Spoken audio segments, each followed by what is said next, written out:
period teratur, egg white ada, OPK positif, dah scan rahim pun normal. Tapi kenapa masih tak lekat? Okey, hari ni saya nak share 6 sebab utama yang mungkin kita kena pertimbangkan kenapa masih lagi tak hamil. Walaupun kita tahu rezeki daripada ilahi, tapi kita kena ikhtiar usaha juga untuk perbaiki 6 faktor ni. Yang pertama adalah kualiti telur ovum tu sendiri. Okey, sebelum tu jangan lupa follow Tito ni. Dekat playlist atas tu pun ada tips cepat hamil. Anda boleh juga baca buku siri Formula Hamil Dr. Rai. Faktor telur ovum. Telur ovum, walaupun dia ada lendir white, kadang-kadang telur tu mungkin kurang kenyal, sukar nak disenyawakan. Lapisan luar telur ovum, kita ada satu lapis, nama dia zona polysuda. Zona polysuda ni, dia akan mengeras, semakin kurang ajal, semakin kita menginjak usia. Dan ditambah dengan faktor pemakanan harian. Kalau setiap hari memang dalam bahan masakan kita, kita suka guna benda yang perencah ataupun yang penyedap rasa makanan.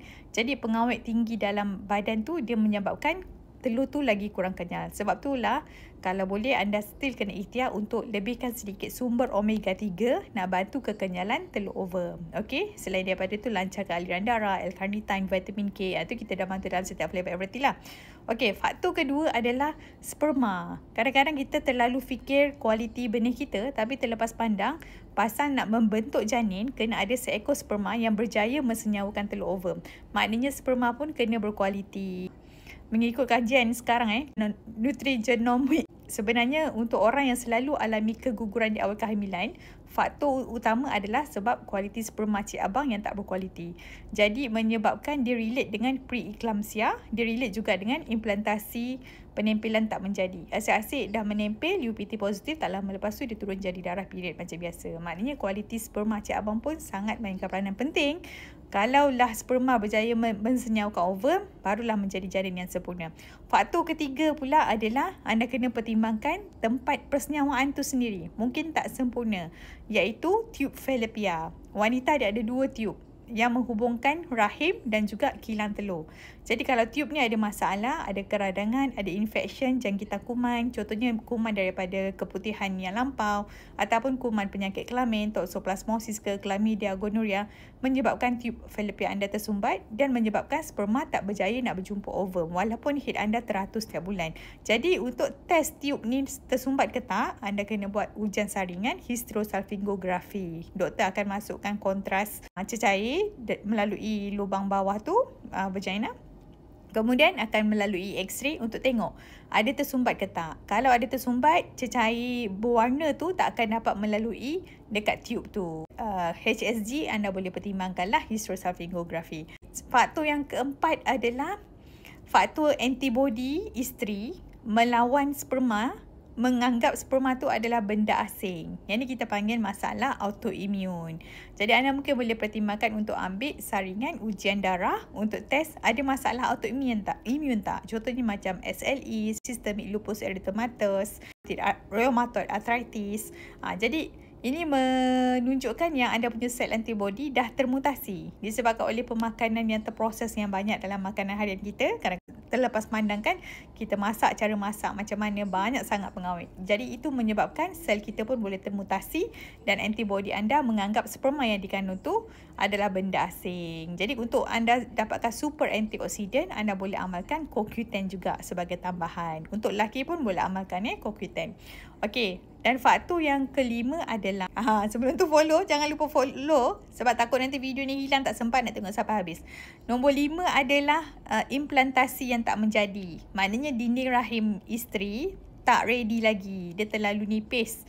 Disebabkan oleh faktor yang telur tadilah. Kita ingat ada egg white tapi mungkin dia belum betul-betul matang. Jadi hormon progesteron anda rendah. Kalau telur tu betul-betul berkualiti, kulit telur akan terhasil daripada telur yang dah pecah tu. Kulit telur ni akan merembeskan hormon progesteron. Ini berfungsi untuk menebalkan dinding rahim dengan pembuluh darah yang banyak sebagai persediaan penempelan awal janin. So andai katalah tak ada penempelan, dinding rahim yang tebal ni dengan pembuluh darah, dia akan diluluhkan menjadi darah haid untuk kita haid seterusnya. So anda boleh flashback balik kualiti darah head anda macam mana. Kalau head anda sikit, contohnya hari pertama je banyak, hari kedua, ketiga sikit, itu menandakan sebenarnya hormon progesteron anda rendah. Maknanya bulan lalu anda tak bertelur dengan cantik. Jadi itu yang menyebabkan persenyawaan susah nak berlaku walaupun head teratur.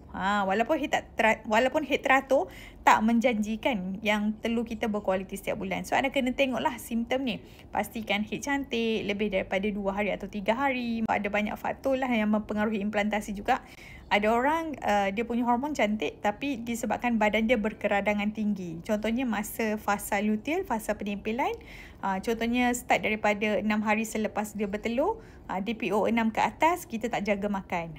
Contohnya time Ramadan, banyak makan kuih muih, air manis kan, berbuka puasa.